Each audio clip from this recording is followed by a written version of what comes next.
The vision for our school is that each individual child should develop the maximum communication that they can, really. And that's so important because for their future life, in order to make choices, in order to be as independent as they can be, and actually to develop meaningful social relationships, it's crucial that they, can be effective communicators.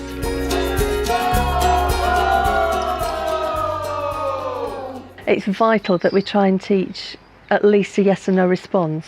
And even for the most physically disabled child who really can't move, they might be able to eye point. Sign language is really important, so we use Makaton sign language. They could use just objects for communication, and it could be a really high-tech device, such as using the eye gaze computer. Good girl. As a school, we are all about communication.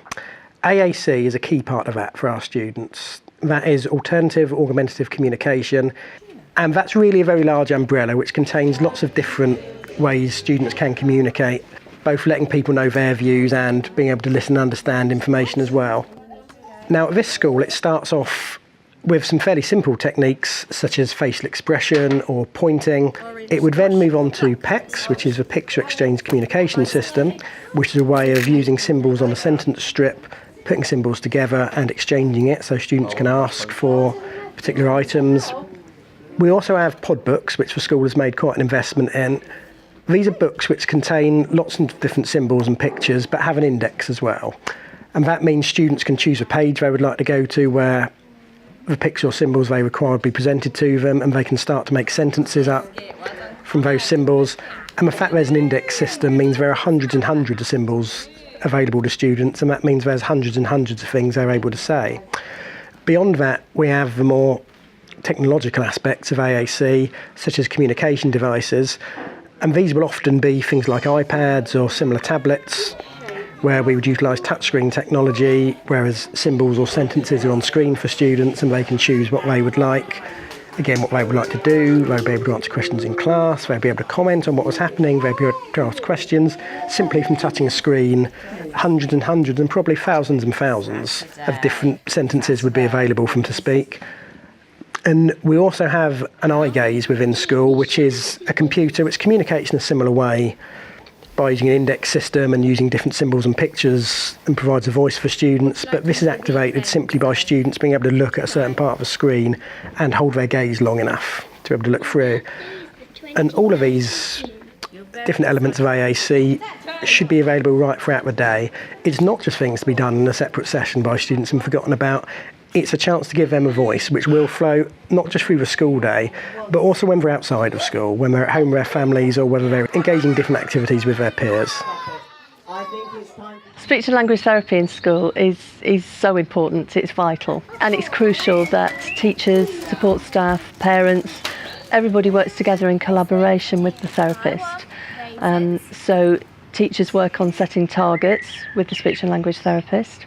I mean, a child may have a daily session, a one-to-one with a therapist, but actually if that is not integrated throughout their school day, then it's really of no use. So it's vital that we all work together. So whether it's carrying out the targets at home, throughout the curriculum, across the timetable, that is the way that we work in this school, and that is the most effective way of promoting and developing their language. The learners that we have here are really diverse, and they use a whole, lots of different ways of communicating. And what's really amazing is when you practice something in the classroom or in a small group, and then we have something like Independence Day where we take them out to a cafe or do something, and they actually go out and they're able to use those skills kind of in the wider world. And that just makes a real difference. I think that's brilliant for them. And also parents give us really great feedback. They tell us that they've suddenly been able to talk to grandma, which they've not been able to do before. It's a really nice thing to see, because we don't want to confine that to the classroom and it just being used for lessons.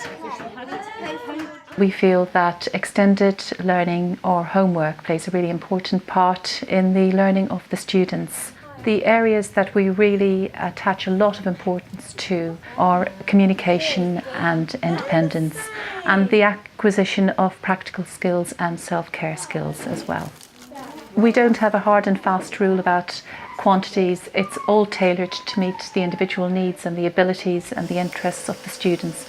and also the level of support that they'll be able to have from home as well. So it could start with something like mark making or practicing handwriting skills. But equally, it could be that they take something that they've learned in food technology, say a new recipe that they've learned in food technology, they take that recipe home, they practice it at home with mum and dad, with the idea that eventually it might be something that they can do for themselves independently. At college, we try and encourage the students to share in their contact book something about their day with someone at home. So they're encouraged to practice writing 1 or 2 sentences a day. Some students write more. Some students who have difficulty writing will either have a PECS book of some sort and they can sequence a sentence about their day, or staff will help them to write something and they can trace over it.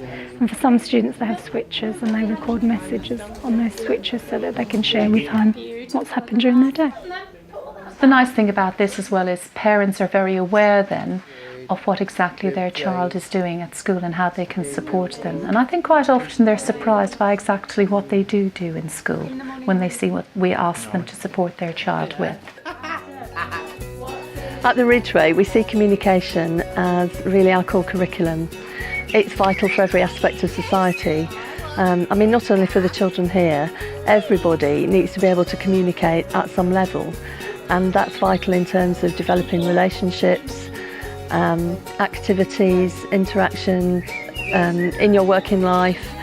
And so really that is what we concentrate on, and that leads to a greater independence and just really a better quality of life.